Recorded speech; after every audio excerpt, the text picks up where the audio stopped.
Bonsoir à tous. Nous allons ouvrir ce conseil municipal. Alors, les absents ont donné procuration. Ludivine Maisonneuve à Chantal Crouzet, Adrien Malice à Alain Bedeau, Rémi Bouitz à Sylviane Théry et Sandra Courèche à Jérôme Cabrol. Je vous propose de nommer une secrétaire. Comme souvent, Vanessa accepte de jouer ce rôle. Merci, donc c'est elle qui est désignée. Nous devons approuver le procès-verbal du dernier conseil municipal. Est-ce qu'il y avait des remarques sur ce procès-verbal? Non, nous pouvons donc l'adopter à l'unanimité. Merci. Décision du maire.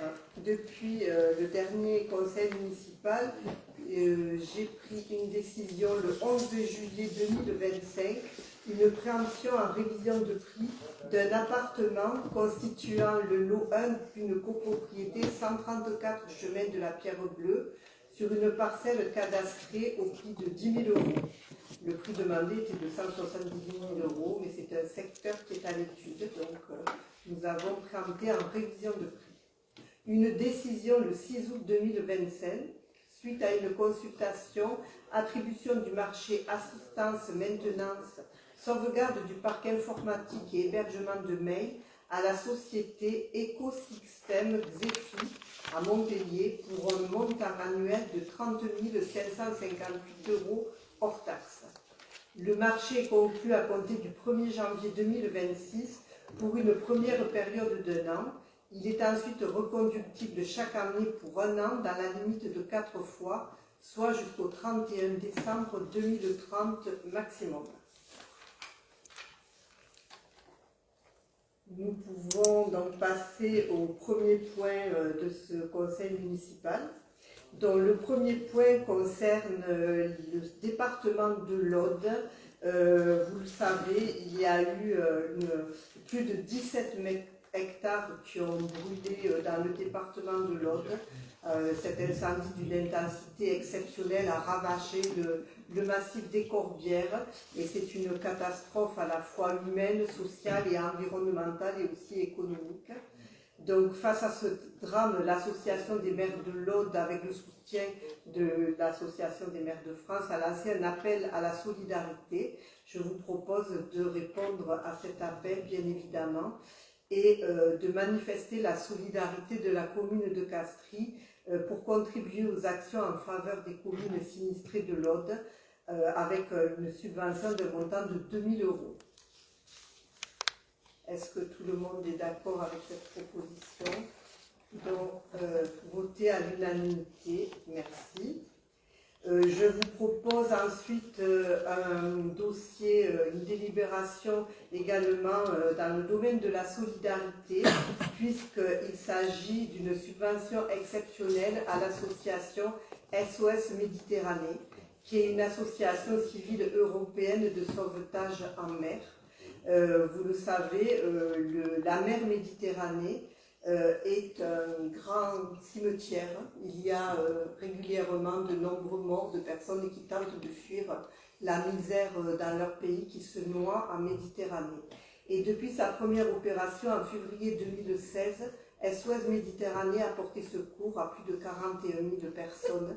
Donc ils évitent, ils prennent en charge bien sûr des naufragés avec des situations dramatiques. Donc à titre exceptionnel, je vous propose de verser une subvention exceptionnelle de 500 euros à SOS Méditerranée. Il me semble que par les temps qui courent, c'est important de montrer notre solidarité avec d'autres humains, puisque tout le monde a droit à une vie normalement sur cette planète. On ne doit pas l'oublier, et on doit aussi approuver les termes de la charte des collectivités solidaires avec SOS Méditerranée. De nombreuses collectivités montrent leur solidarité également, des communes, mais aussi le département, la métropole de Montpellier, la ville de Montpellier, de m'autoriser à signer la charte et d'accepter de verser cette subvention de 500 euros, qui est très modeste au regard des besoins de cette association, mais c'est une façon de montrer aussi notre solidarité. Est-ce qu'il y a des questions? Non. Donc on vote cette subvention à l'unanimité. Merci. Ensuite, il y a une délibération qui concerne une convention avec la FNSPTA et je passe la parole à Sylviane. Alors, la commune a sollicité le comité... Oh, pardon. Vous entendez? Ça marche? Pas Oui, trop. donc,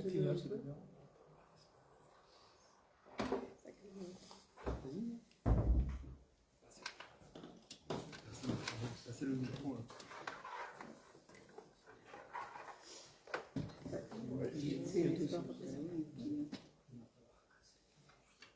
Vous m'entendez? Oui. Alors, je reprends. La commune a sollicité le comité départemental de l'Hérault de la FNCTA, la Fédération nationale des compagnies de théâtre et d'animation, pour une programmation dans le cadre du festival Osons Théâtre, qui a lieu du 24 au 26 octobre prochain, donc c'est-à-dire ce week-end.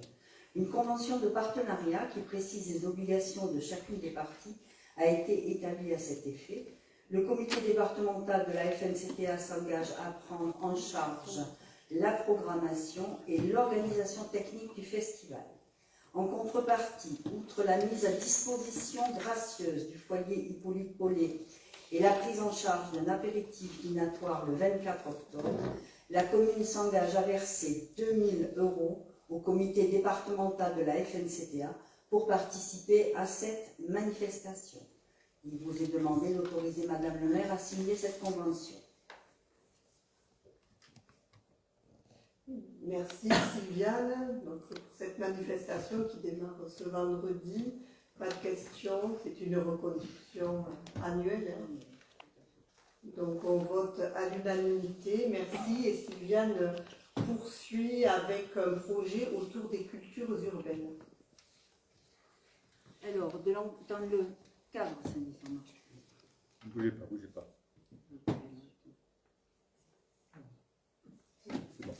Alors, dans le cadre de la Convention en faveur de la généralisation de l'éducation artistique et culturelle, donc on dit CGEAC, la commune a souhaité développer avec l'association Standard de Victoire 2 un projet autour des cultures urbaines et faire découvrir notamment le hip-hop et le street art. Ce projet s'adresse aux périscolaires, aux clubs ados, mais aussi aux familles par l'implication des parents à travers les restitutions et les événements. Il vise plusieurs objectifs. Favoriser le lien entre les jeunes et leurs familles à travers des moments de partage. Promouvoir la diversité culturelle et le spectacle vivant. Inciter à la pratique musicale dans toute sa pluralité comme un facteur d'épanouissement personnel et collectif accessible à tous. Développer des connaissances autour de la musique et de son histoire pour donner des clés de découverte et de compréhension. Proposer une action adaptée au temps de vie de l'enfant, notamment les mercredis. Ce sera l'occasion pour le public de rencontrer plusieurs artistes et intervenants à travers divers événements qui auront lieu sur 3 temps forts entre novembre 25 et avril 26. Nous aurons donc du breakdance les mercredis 19 et 26 novembre, de l'écriture rap les mercredis 3 et 10 décembre, et du street art les mercredis 11, 18, 25 mars et 1er avril 26. Alors pour ce projet de street art, on a attendu le printemps pour que les conditions soient meilleures pour faire leur œuvre de street art.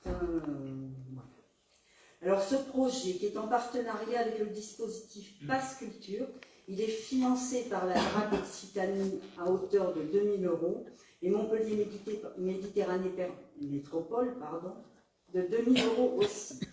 Il vous est donc proposé d'attribuer une subvention exceptionnelle de 2 000 € à l'association Standard pour participer à ce projet culturel. Je rappelle que ce projet CGEAC avait été mis en place en 2019, il a été renouvelé et qu'on a bien fait des projets chaque année dans ce cadre de cette CGEAC. Merci. Oui, l'intérêt d'être soutenu par l'État et la métropole est important, puis ça correspond en plus cette année à des demandes pour les jeunes. Donc, très bien. Tout le monde est d'accord pour voter cette subvention de 2 000 €. Merci. Voté à l'unanimité. Je passe maintenant la parole à Alain sur le renouvellement du bail de chasse. Merci. Le bail de chasse établi entre la commune et la société de chasse Saint-Hubert de Castries arrive à expiration le 31 décembre 2025. Un nouveau bail, dont les termes sont en tout point identiques à ceux du précédent, a été établi. Seul le tènement de Cadenet et Est a été rajouté dans la liste des vacants communaux donnés à ferme. La surface totale des terrains concernés est d'environ 350 hectares. Le bail de chasse, conclu pour une durée de 9 ans à compter du 1er janvier 2026, est consenti moyennant une somme annuelle de 90 €. Il vous est proposé d'autoriser Madame le maire à signer ce bail.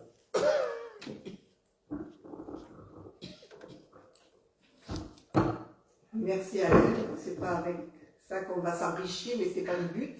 Donc c'est une subvention, un versement un peu traditionnel et symbolique à la commune de 90, dont la reconduction de ce bail de chasse, tout le monde est d'accord. Voté à l'unanimité. Merci. Et je passe la parole à Pascal sur une décision modificative budgétaire. Merci Claudine. Donc, comme souvent, en fin d'exercice, il convient d'ajuster certaines lignes budgétaires. En conséquence, il vous est proposé d'approuver la décision modificative suivante qui concerne à la fois la section d'investissement et la section de fonctionnement. En investissement sur le compte 2031 des frais d'études, plus 11 040. Ça c'est en dépenses en recettes sur le compte 28 des amortissements, plus 50 000, sur le compte 10 226 la taxe d'aménagement, moins 50 000, et sur le compte 238 les avances versées sur commande d'immobilisation corporelle, plus 11 040.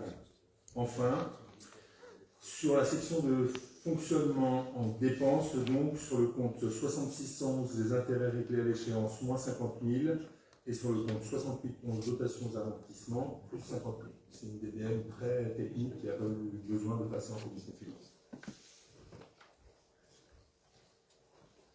Très bien, Pascal.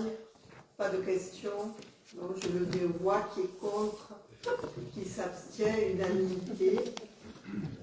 Merci. Donc, moi, je vais vous présenter maintenant le dossier de la protection sociale complémentaire, une convention de participation pour la couverture du risque prévoyance des agents. Le 25 juin 2024, nous avions donné mandat au centre de gestion de l'Hérault de réaliser une mise en concurrence visant à la sélection d'un organisme d'assurance et à la conclusion d'une convention de participation pour la couverture du risque prévoyance des agents. Ce centre de gestion a évidemment lancé la consultation pour être en mesure de proposer aux employeurs publics territoriaux l'adhésion à une convention de participation et la souscription au contrat d'assurance collectif de prévoyance complémentaire. La mutualisation des risques organisée au niveau départemental permet de garantir au personnel des employeurs publics territoriaux l'accès à des garanties collectives sans considération de l'âge, de l'état de santé, du sexe ou de la catégorie professionnelle. Un niveau de couverture adéquat reposant sur les garanties les plus pertinentes compte tenu des besoins sociaux et des contraintes économiques des employeurs publics. Afin de pouvoir adhérer définitivement à ce dispositif, il convient de choisir un niveau de couverture à adhésion facultative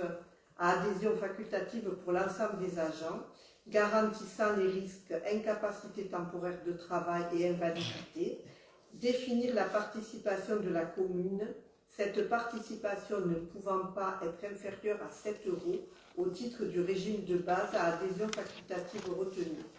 En conséquence, il vous est proposé d'adhérer à la convention de participation pour la couverture du risque prévoyance et au contrat collectif à adhésion facultative au bénéfice de l'ensemble des agents de la commune, de souscrire la garantie de base à hauteur de 95% du revenu net des agents en cas d'incapacité temporaire de travail ou d'invalidité, avec un effet au 1er janvier 2026, de participer financièrement à la cotisation des agents à hauteur de 22 €.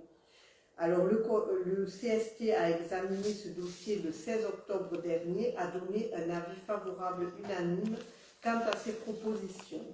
Je précise que depuis plusieurs années, il y avait déjà une aide à la mairie de Castries pour la prévoyance qui était à hauteur de 35 €. Là, on passe à 22 €, mais il y aura, on verra dans un conseil municipal prochain, aussi une aide sur les mutuelles, sur la garantie santé, et il y aura une participation de la commune sur la partie santé, ce qui fait qu'au total, la discussion avec le CST, on est à un montant global qui passerait de 35 € à 37 €. Et là, pour la prévoyance, on serait à 22 €. Alors, il y avait certains élus qui font partie du CST et qui ont participé à la discussion avec les représentants du personnel également. Donc, je vous propose cette aide à hauteur de 22 €. Alors, on ne connaît pas encore complètement le nombre d'agents qui sera intéressé. On a une petite idée de l'impact financier, mais ce n'est pas très clair puisque ça dépendra du nombre d'agents. Qui, de leur côté, les agents voient qui étaient déjà avaient un contrat de prévoyance individuel payé plus cher que ce qu'ils vont payer dans le futur. Ils auront à peu près une vingtaine d'euros de moins à payer grâce à ce contrat collectif et une aide de la commune également. Pas de questions sur cette aide. Donc je mets aux voix qui est contre, qui s'abstient. Unanimité. Merci. Et je repasse la parole à Pascal sur la mise à disposition de l'infrastructure de communication électronique très haut débit. Merci Claudine. Donc la métropole est propriétaire d'infrastructures passives de communication électronique situées sur son domaine public. La création, l'aménagement et l'entretien de ces infrastructures relèvent de sa compétence. Pour les besoins d'interconnexion de ces sites, la commune a sollicité la métropole pour la mise à disposition de ces infrastructures. Hormis la mairie, une dizaine de sites sont concernés. L'espace gare, la police municipale, les services techniques, les écoles maternelles et élémentaires, la crèche, l'école de musique, le château, la communale, la salle Raymond de Pesquidou et le CSU. Un projet de convention a donc été établi pour définir les conditions générales, techniques et financières de cette mise à disposition. La métropole met à disposition de ces installations et en assure la maintenance, notamment afin de permettre d'assurer la continuité des services fournis. En contrepartie, la commune paiera à la métropole une redevance annuelle dont le calcul dépend du nombre de mètres linéaires mis à disposition. À ce jour, le montant de cette redevance est de 2 795,63 € hors taxe, donc qui correspond à 0,315 € par mètre linéaire par an pour l'ensemble des sites concernés. La convention est conclue pour une durée d'1 an et sera renouvelée par tacite reconduction par période successive de même durée, sauf dénonciation par l'une des parties 3 mois avant l'échéance, par lettre recommandée avec avis de réception. Il vous est demandé d'approuver les termes de cette convention et d'autoriser Madame le maire à la signer. Merci. Donc, des questions sur cette convention qui, quand même, présente un intérêt évidemment pour la commune. Donc, qui est contre, qui s'abstient, unanimité, merci. Et Pascal poursuit avec l'adoption du rapport de la commission locale d'évaluation des charges transférées, avec ce qu'on verse en fait à la métropole. Oui. Donc, conformément à l'article 86 de la loi numéro 99-586 du 12 juillet 1999, qui organise la procédure d'évaluation des transferts de charges entre les communes et les EPCI à fiscalité propre codifiée au Code général des impôts, la communauté d'agglomération de Montpellier a mis en place par délibération numéro 4693 en date du 24 juin 2002, modifiée par délibération numéro 317 du 12 octobre 2020, la commission locale d'évaluation des charges transférées. La transformation de la communauté d'agglomération en métropole au 1er janvier 2015 a impliqué des transferts de compétences. Depuis, d'autres transferts de compétences ou d'équipements ont eu lieu et ont donné lieu à des transferts de charges et des modifications des montants d'attribution de compensation. L'évaluation de ces transferts a été examinée lors de la séance de la CLEC du 17 septembre 2025. Au cours de cette réunion, le président de la commission a présenté les projets de rapport d'évaluation des charges transférées qui a été débattu et approuvé par la commission.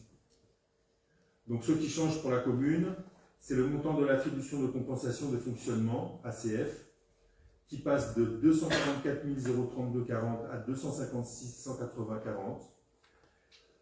Car en effet, pour contribuer de façon équitable à l'équilibre des finances intercommunales, une actualisation des attributions de compensation voirie, espace public a été proposée aux communes et Castries a souhaité augmenter sa participation financière à l'ACF avec un lissage sur 3 ans. En application de l'article 1609 non-IC du Code général des impôts, ce rapport de CLEC qui vous est présenté aujourd'hui doit être soumis à l'approbation des communes. Il vous est donc demandé d'approuver ce rapport. Merci. Est-ce qu'il y a des questions? Donc on avait vu cette augmentation puisque ce montant d'allocation n'avait pas été réévalué depuis 2016. Et en fait, la métropole a du mal à faire face aux demandes des communes. C'est juste pour l'existant, les voiries existantes. Et après les prochaines élections, il y aura un nouveau travail sur un pacte fiscal et financier des communes avec la métropole, certainement pour mettre à niveau ce qu'ils appellent la ville nouvelle, c'est-à-dire les voiries neuves, puisque tous les villages autour de Montpellier et la ville de Montpellier grandissent et il faut prendre en charge également cette nouvelle voirie. Donc là, on vous propose de voter ce rapport de la CLEC. Est-ce que tout le monde est d'accord? Tout le monde est pour? Abstention, unanimité, merci. Et Pascal poursuit avec ce qui est lié évidemment à cette délibération, l'approbation des attributions de compensation définitives. Voilà, exactement. Donc là, on est sur la transformation de la communauté d'agglomération en métropole au 1er janvier 2015 par décret numéro 2014-1605 du 23 décembre 2014 a impliqué les transferts de compétences. Depuis, d'autres transferts de compétences ou d'équipements ont eu lieu et ont donné lieu à des transferts de charges et des modifications des montants d'attribution de compensation, on vient d'en parler. La fixation de l'attribution de compensation a pour objectif d'assurer la neutralité budgétaire de ces transferts de compétences en trouvant un juste équilibre entre la préservation des équilibres financiers des communes et la capacité à agir de la métropole. Donc, dans ce contexte, le calcul des attributions de compensation constitue un élément important du passage en métropole. Il conditionne les relations financières qui lient Montpellier-Méditerranée Métropole à ses communes, membres, et détermine le niveau des moyens dont la métropole disposera pour exercer les compétences transférées. À cet égard, les méthodes d'évaluation ont été établies dans le cadre d'une concertation approfondie entre la métropole et les communes. Donc on en parlait tout à l'heure, conformément à l'article 1609 non-IC du Code général des impôts, le montant prévisionnel des attributions de compensation a été notifié aux communes avant le 15 février 2025. La commission locale d'évaluation des charges transférées, qui s'est réunie le 17 septembre 2025, a rendu ses conclusions sur l'évaluation nouvelle des charges nettes transférées à intégrer, tant dans les attributions de compensation de fonctionnement que d'investissement.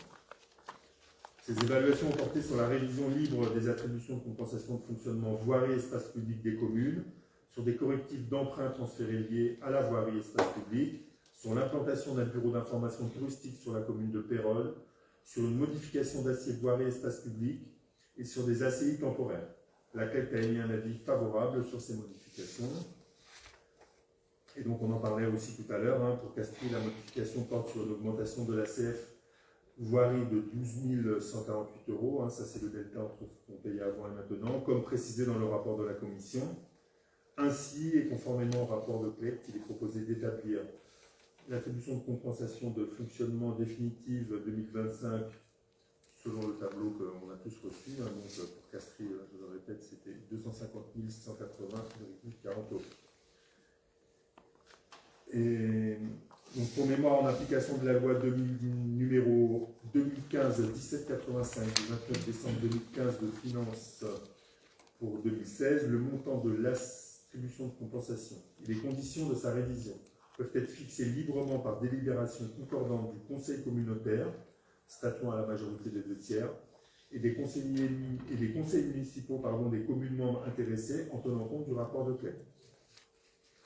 En conséquence, il vous est demandé d'approuver le montant des attributions de compensation définitives 2025, tant en fonctionnement qu'en investissement, conformément à ce tableau qu'on a reçu.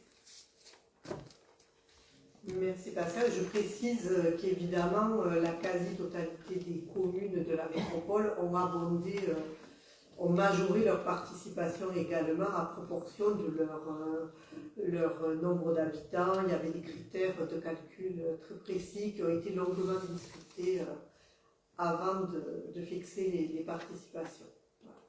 Est-ce qu'il y a des questions? Non. Je mets aux voix qui est contre, qui s'abstient. Unanimité, merci. Alors, je vais passer la parole à Serge sur le rapport du président de l'Assemblée spéciale des collectivités de la SA3N. Oui, alors en application de l'article L1524.5, alinéa 14 du Code général des collectivités territoriales, la Société d'aménagement de Montpellier Méditerranée Métropole, la SA3N, a traduit le rapport du président de l'Assemblée spéciale des collectivités qui doit être soumis au Conseil municipal. Ce rapport présente le compte rendu des activités de la société au cours de l'année 2024, ainsi que sa situation financière. La société termine 2024 avec un résultat net en bénéfice de 1 241 681 €. Les capitaux propres s'élèvent à 11 364 628 € à la fin de 2024, contre 10 102 079 en 2023. Il vous est demandé d'approuver ce rapport. Merci Serge. Donc ce rapport qui est positif évidemment, mais d'habitude, si vous vous souvenez, on vote aussi le CRAC de l'opération de la ZAC des Sorèdes, puisqu'on est allé actionnaire de la SA3N, c'était suite à cette opération de ZAC. Cette année, étant donné qu'on va clôturer cette opération qui dure depuis des années, là toutes les constructions sont terminées dans la ZAC des Sorèdes, donc il faut que cette ZAC soit clôturée et on votera pour la dernière fois au mois de décembre, et c'est là où normalement on va avoir un reversement autour de 400 000 € qui seront reversés à la commune. Donc là on dissocie le vote global sur la SA3N du vote, le CRAC qu'on verra au mois de décembre. Donc pour le moment je vous propose de voter sur ce rapport de la SA3, sur la SA3N. S'il n'y a pas de questions, qui est contre, qui s'abstient, unanimité. Merci. Et Serge poursuit avec le prix La qualité du service public d'eau potable. Oui, donc je vous présente le rapport annuel, c'est pareil pour l'année 2024, du service d'eau potable du SMGC. Alors SMGC, c'est syndicat mixte de de campagne, c'est lui qui fournit l'eau, en particulier à la commune de Castries. Donc, le syndicat concerne 3 communautés de communes, Montpellier Métropole, le Grand Pixelou et la communauté d'agglomération de Lunel pour les villages qui sont complètement au nord-est du syndicat. Donc il y a 7 unités de production, il y a 6 pompages, et la 7e c'est l'unité de potabilisation de l'eau du Rhône qui se trouve à Saint-Hilaire-de-Beauvoir. Ensuite, c'est des stations de reprise qui permettent de distribuer l'eau. 35 réservoirs, dont les 3 de Castries maintenant, et un kilomètre de canalisation qui est important puisque nous sommes dans une zone semi-rurale avec pas loin de 24 000 branchements. Alors ce qui est intéressant, c'est les chiffres qui arrivent. C'est une diminution des volumes prélevés qui est de en gros moins 3% et les volumes comptabilisés moins 3,4%, en comparaison d'une augmentation du nombre d'usagers qui est de plus 4,1%, ce qui fait que la diminution par usager a baissé de 6,2%, Alors c'est lié à différents facteurs. D'une part, la prise de conscience des gens que l'eau est un bien rare et qu'il faut y faire attention. Et ensuite, à la modification un petit peu de l'habitat, puisqu'il y a de plus en plus d'habitat collectif et moins de jardins, qui fait aussi on consomme un petit peu moins d'eau. Il y a une augmentation du rendement de réseau, puisqu'on était parti sur un réseau qui était très fuyard, et aujourd'hui on atteint des rendements de réseau qui sont plus que corrects à 83,3%. Et ensuite, c'est l'exploitation classique du réseau avec les fuites qui sont réparées, les recherches de fuites au niveau du syndicat. Et depuis 2024, une nouvelle tarification est liée au prix de l'eau l'été et l'hiver, de façon à demander aux gens de consommer un petit peu moins d'eau en été au moment où la ressource est la plus faible. À côté de ça, on exporte de l'eau en grande quantité à nos voisins, donc au Grand Pic Saint-Loup, à la métropole sur la commune de Sussag, puisque la commune de Sussag est complètement alimentée par le syndicat, et depuis 2024, la commune de Saint-Brest. Si vous vous rappelez, il y a 2 ou 3 ans, je vous avais parlé d'un réseau qui avait été mené de Villemagne jusqu'à Bayargues. Ce réseau permettait de sécuriser Bayargues et en même temps maintenant de sécuriser la commune de Saint-Brest. À côté de ça, on achète un petit peu d'eau au comité, au Grand Pic Saint-Loup pour la zone du Pactus à Saint-Vincent de Barbérargues. Et depuis donc, 2023, au baron de Languedoc, plus de 700 000 mètres cubes, c'est l'eau qui est destinée à l'unité de potabilisation et qui permet de sécuriser l'alimentation en eau de notre secteur. Donc là, vous avez un graphique qui parle de lui-même. C'est l'évolution du rendement du réseau, puisqu'on était parti en 2015 aux alentours de 67%, on est à 83%. Et à la fin du contrat, Veolia devrait arriver au bout du tableau.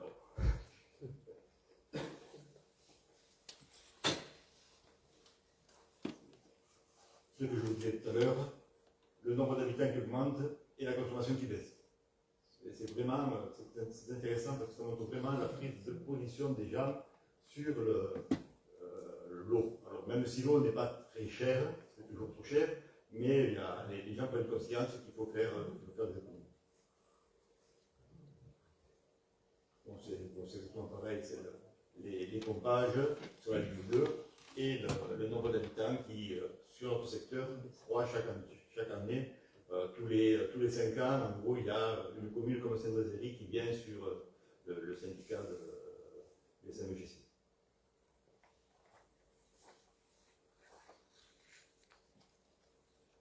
Ce sont les interventions qui sont faites, les interventions, les demandes chez les particuliers, les demandes d'abonnement. Les interventions non programmées, ce sont les fuites non programmées sur le réseau. Et ensuite les actions pédagogiques, puisqu'il y a pas mal d'écoles qui demandent des interventions de Veolia. Et je sais que l'école de Castries, Marseille-Pagnol en profite pas mal, puisqu'en même temps les élèves profitent de la vue qu'on a sur le château d'eau. Et donc, je sais que chaque année, il y a au moins une classe de Marseille-Pagnol qui monte sur le château d'eau de Castries. Donc ça sont les différents points de travaux réalisés, avec l'analyseur, des ballons, des débitmètres qui permettent de sectoriser les secteurs et donc de se rendre compte des fuites qui peuvent exister, parce que les fuites ne vont pas toujours apparaître en surface, elles sont souvent inconnues. Et puis le remplacement de tous les compteurs télérelevables, puisque les compteurs ont une durée de vie relativement limitée à cause de la pile qui est à l'intérieur, donc tous les 10-12 ans, il faut changer. Donc ça, c'est le programme de travaux. Alors, il n'y a pas Castries dessus, puisque c'est les travaux de 2025. Castries faisait partie dans les travaux, des gros travaux en 2024 avec la place du Castel, la rue du Guimier, le pas de la promenade. Pour un montant global chaque année de, en gros, 2 millions d'euros.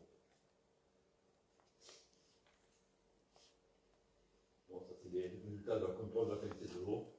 Il y a eu pas mal d'analyses de fait. Il y a eu qu'une non-conformité, c'était une non-conformité sur un robinet où il y avait du plomb, mais ça a été annulé parce que c'était des robinets chez les particuliers qui n'avaient pas été ouverts depuis des mois. Et donc, l'eau qui est distribuée aux patriotes est très calcaire, mais de très bonne qualité.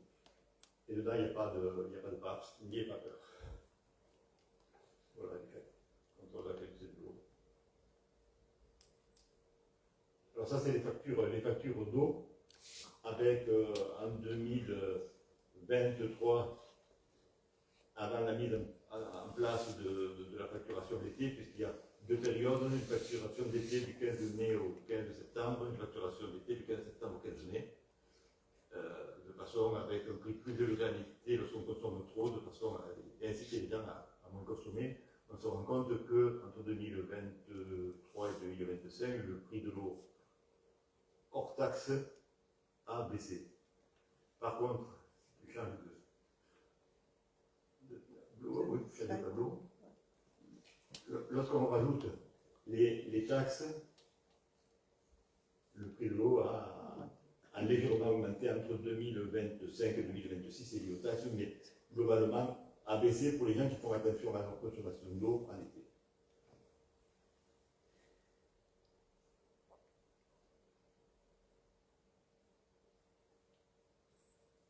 Et ensuite, à côté de ça, le syndicat, depuis des années, a un tarif social de l'eau avec des chèques eau qui sont donnés aux centres sociaux avec une aide qui va de 40 à 120 € selon la composition des familles. Au niveau investissement, en gros 9 millions d'euros de fonctionnement, un petit peu plus de 10 millions d'euros en investissement, au global, qui approche des 20 millions d'euros au niveau du syndicat.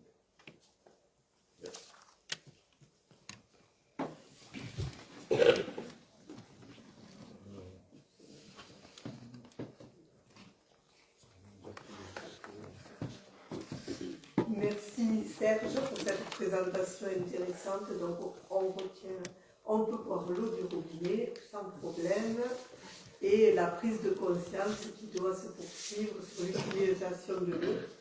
Donc je vous propose d'approuver ce rapport. Qui est contre? Qui s'abstient? Unanimité. Merci. Donc on a terminé l'ordre du jour. Il y a ensuite les informations diverses. Donc je vous informe de l'attribution d'une subvention supplémentaire du département pour l'école du Chat-Perché, une subvention de 80 000 € qui nous a été attribuée au mois de septembre. Donc on a prévu une inauguration après les vacances. On a proposé des dates à l'État qui ne nous a pas encore répondu. Ça serait un samedi vers 11h. On espère que ça va pouvoir avoir lieu, sachant que l'année dernière, à cette époque, le chantier démarrait à peine, puisqu'on avait démarré pendant les vacances de Toussaint. Donc cette école a été construite dans des conditions de rapidité assez exceptionnelles, avec un fort engagement de toutes les parties prenantes, y compris du personnel de la mairie. Donc 80 000 €, en fait on a eu, malgré la période difficile, j'étais très inquiète sur les subventions et on a eu de beaux soutiens du département, de l'État et de la métropole également. Voilà, pour nous aider à ouvrir cette école et les parents sont ravis, les élèves bien sûr et les enseignants également. Et nous avons également reçu une subvention de la région pour nous aider pour un spectacle qui s'appelle Elixir et qui avait eu lieu le 13 juin 2025. Voilà, une aide pour un spectacle qui coûtait 6 500 €. Voilà pour les informations. Ensuite, j'ai une petite liste dont je souhaite vous faire part. La place du cartel, eh bien, tout à l'heure, nous étions quelques-uns, nous sommes allés choisir les arbres, puisque tout le monde le voit, les arbres qui ont été plantés, la plupart n'ont pas tenu. Donc ils sont sous garantie évidemment, donc ils vont être changés entre mi-novembre et début décembre. Donc nous sommes allés dans une grande pépinière avec Serge, Pierre-Marie, Laurence et le responsable de la métropole était là également. Nous avons choisi certaines essences, voilà, notamment des érables. Ces arbres seront mis en place très prochainement. Il y aura des améliorations de la terre également qui visiblement n'étaient pas au mieux, donc il y aura des améliorations. Ensuite, sur la place elle-même, cette place en pavé, nous avions choisi des pavés évidemment clivés d'une certaine manière. Effectivement, il y a quelques soucis puisque les niveaux n'étaient pas élevés entre les pierres. Donc déjà, il y a eu des améliorations qui ont été apportées avec des coupes sur ce qui dépassait. Mais les améliorations vont se poursuivre, évidemment. Nous les avons demandées, mais nous ne souhaitons pas perturber les commerces. Ça pourrait se faire début décembre, fin novembre, mais on va arriver dans la période de fête. Donc on ne peut pas pénaliser les commerces dont les travaux démarreront le 13 janvier. Et là, il y aura, pour répondre aux demandes des personnes qui ont quelques difficultés à marcher, il y aura des passages qui vont être refaits avec des pavés lisses et qui vont faire le lien avec la rampe d'accessibilité et avec les routes. Donc ça c'est prévu et avec des largeurs de 1,40 m. L'architecte nous a donné son projet, on le publiera dans le prochain magazine. Voilà, donc dans quelques années, il y aura également, ce que je voulais ajouter, des pavés qui seront changés carrément, ceux qui présentent des bosses qui ne peuvent pas être cassées, et des pavés seront changés pour aussi améliorer cette place qui est très belle puisqu'elle a un espace magnifique, plus de voitures. On a d'ailleurs réalisé, Alain peut en parler, un nombre de places supérieur à ce qui était présent sur la place. Donc je dirais que dans quelques mois, cette place fera partie des plus belles places du secteur et nous nous en félicitons. Elle s'est déjà très appréciée puisqu'on voit les terrasses des bars, de la pizzeria, où quasiment tous les jours il y a des gens qui déjeunent en plein soleil et on nous disait 100 voitures autour, donc c'est un endroit très très agréable et qui va encore devenir encore plus dans les mois à venir. L'école du Chat-Perché, j'y reviens juste pour dire qu'on a eu la visite de la directrice académique la semaine dernière, qui est venue au collège et puis à l'école du Chat-Perché. Elle était ravie de découvrir ces nouveaux locaux et puis l'installation des élèves et des nouveaux enseignants. Donc elle a apprécié. Les travaux rue des Arceaux, bon là il y a le parking d'abord qui s'est vu route avenue du 11 novembre, vous avez dû voir qu'on a agrandi le parking d'une bonne dizaine de places, puisqu'à côté il y a le kiné, l'orthophoniste, il y a des restaurants, et là pour le moment en priorité ce sont les habitants de la rue des Arceaux qui la rue est en travaux, qui peuvent s'y garer. Donc bravo à Alain et merci d'avoir synchronisé à la fois ces travaux d'agrandissement du parking et les travaux de la rue des Arceaux pour que les habitants puissent profiter de ces places à proximité. Dans les travaux, Alain peut-être que tu en diras quelques mots, après il y en a pour... Il y en a, oui, il y a un mois de travaux. En tout, un mois de travaux. Déjà 2 semaines qui sont passées. Ouais. Le syndicat a changé les canalisations d'eau.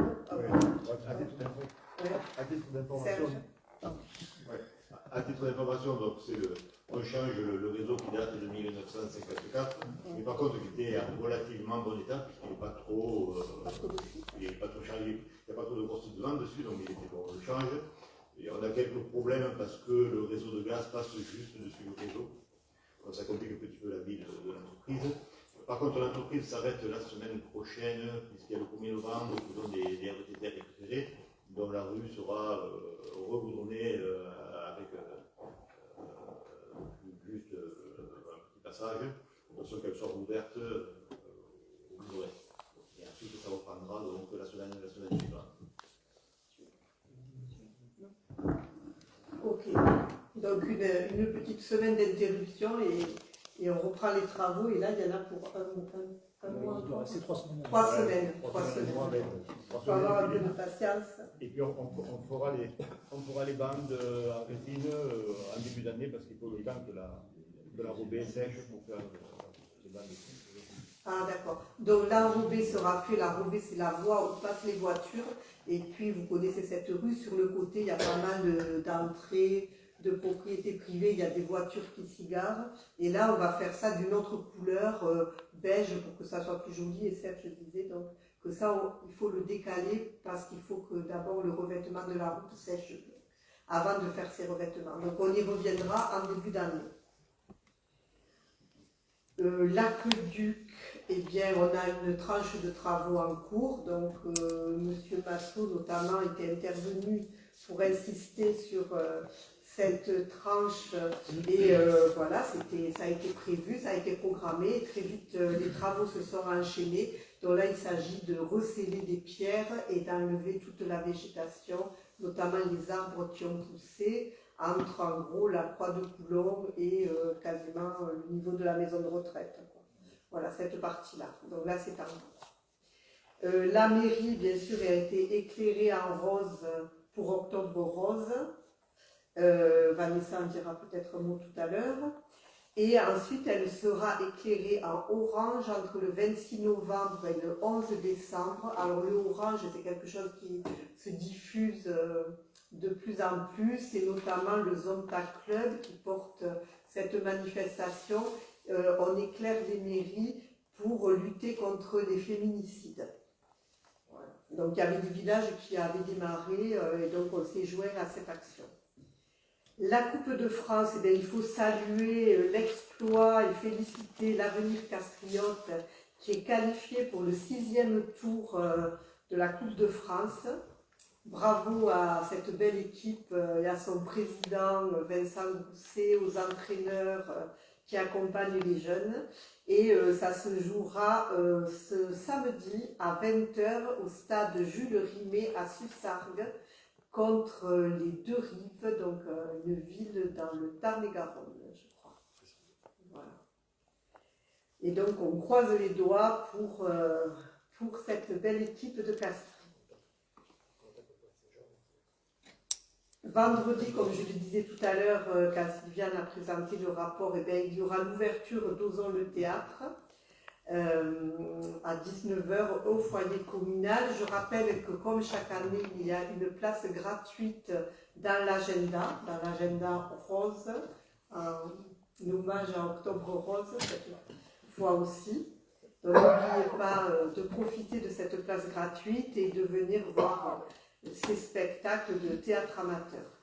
La cérémonie de l'Association des Français d'Outre-mer au cimetière Saint-Éloi, comme chaque année, aura lieu le 1er novembre. Alors, je ne suis pas sûre que ça soit à 11h, parce que je crois que ça sera après la messe. Il y a une réunion de préparation avant.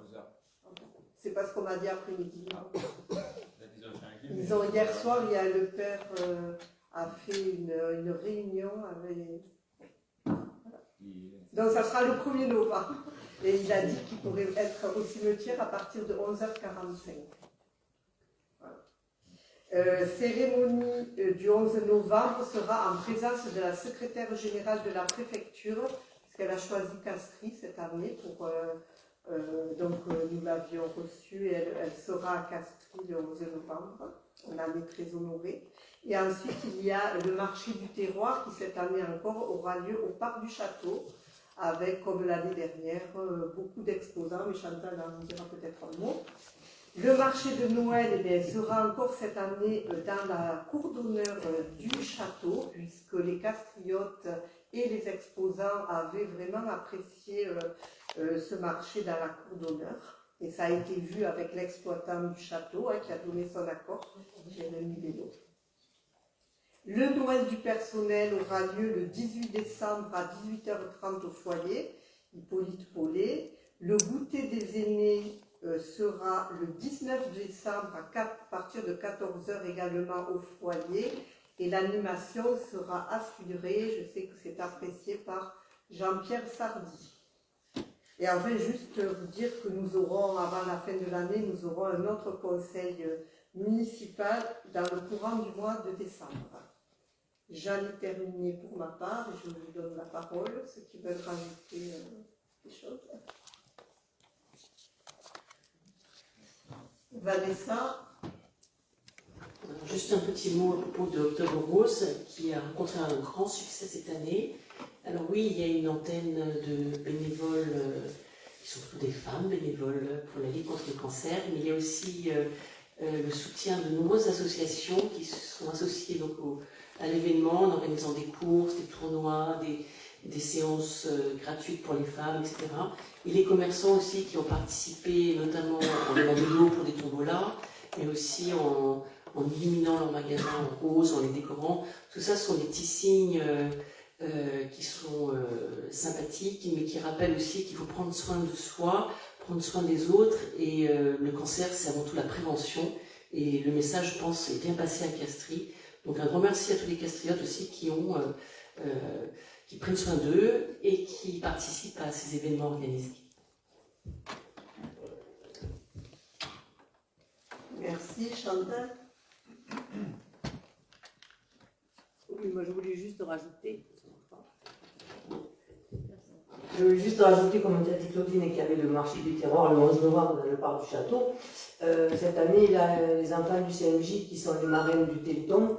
Donc à cette occasion, ils tiendront un stand le jour du marché du terroir avec vendront des pâtisseries, des boissons et quelques bricoles offertes par la boîte à sourire pour faire rentrer de l'argent pour le Téléthon ce jour du 11 novembre. Voilà. Oui, merci pour le Téléthon. Oui, c'est vrai qu'on a eu le lancement aussi à Castries, et Castries est ville phare, c'est ça, du Téléthon, donc sera mise en lumière et grâce aussi à l'implication de ces jeunes du conseil municipal. Et Marisol. Ben écoutez, moi je voulais d'abord, Claudine, m'associer à tes remerciements par rapport aux écoles, parce que ça a été quand même un chantier qui a été fait dans un temps record et avec l'implication de tous, donc je voulais vraiment m'associer à tes remerciements. Et je voulais vous parler du projet qui est porté par la commission de citoyenneté du conseil municipal des jeunes. C'est un projet qui leur tenait à cœur et qu'on a associé à la Journée nationale des droits de l'enfant. Donc c'est un projet où tous les enfants pourront venir exposer leurs œuvres, quelles qu'elles soient. Elles peuvent être déposées à la mairie donc jusqu'au mercredi 19 novembre à midi. Le vernissage aura lieu donc le jour, évidemment, la journée des droits de l'enfant, le jeudi 20 novembre à 18h30 à la salle Paradin, puisque cette exposition aura lieu pendant 3 jours à l'espace Paradin. Voilà, donc on espère que ce sera une réussite, c'est une première, ils avaient envie d'avoir un endroit pour exposer, donc voilà, c'est une exposition pour eux, faite par eux. Donc les écoles vont être associées, bien évidemment, et on espère que ça aura un grand succès. Donc vous êtes tous invités à venir au vernissage, donc le mercredi 19 novembre à 18h30. Les travaux se poursuivent à l'école, donc normalement la cour devrait être terminée, puisqu'il restait encore un petit morceau de cours, et tout devrait être prêt pour la rentrée. Voilà, voilà. Très bien, merci Marisol. Oui, peut-être dire un mot du City Stade, parce qu'il y en a qui se posent des questions. Évidemment, bon, vous le voyez, durant cette période de vacances scolaires, on termine les travaux autour de l'école, parce qu'il y a du béton qui a été cassé, qui va être refait, et à l'intérieur, une partie de la cour, c'était prévu comme ça, il y a eu des plantations, ça se termine pendant ces vacances. Du coup, on n'a pas pu réouvrir le City Stade, puisque aussi il faut installer des filets par ballon, pour éviter que les enfants jouant n'envoient leur ballon dans l'école, essaient de rentrer alors qu'il y a des grilles, que ça soit dangereux. Donc il va y avoir des filets par ballon qui vont être installés là. Et dès après ces vacances scolaires, ce City Park sera réouvert aux jeunes extérieurs à l'école tous les week-ends et durant les vacances scolaires, comme on s'y était engagé. Donc encore un petit peu de patience, mais ça va bientôt réouvrir. Voilà. D'autres prises de parole? Non? Bon, écoutez, merci. Donc je lève la séance du conseil municipal. Merci à tous.